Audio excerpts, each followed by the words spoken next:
به نام خدا. سلام دوستان عزیزم، همراه من باشید تا آموزش عروسک توپلی رو آغاز کنیم. من در اینجا برای بدن عروسک از پارچه کتان نخ پنبه استفاده کردم که پارچه خیلی مناسبیه برای این مدل عروسک ها و اصلا کش نداره.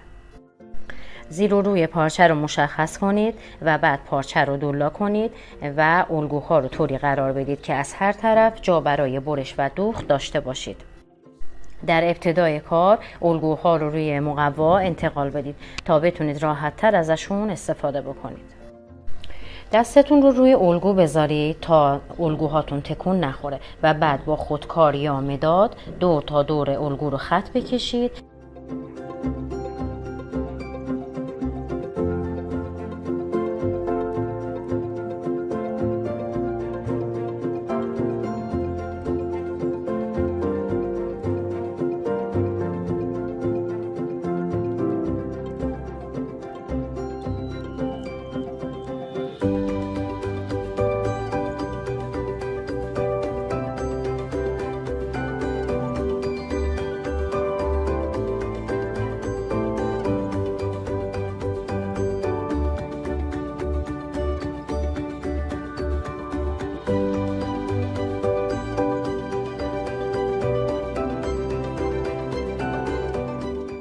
همینطور که در فیلم میبینید الگوها رو به ترتیب روی پارچه قرار بدید و بعد سوزن تگرگ بزنید تا هنگام دوخت الگوها جابجا نشن.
به همین ترتیب الگوها رو روی پارچه قرار میدیم و همه الگوها رو روی پارچه منتقل میکنیم.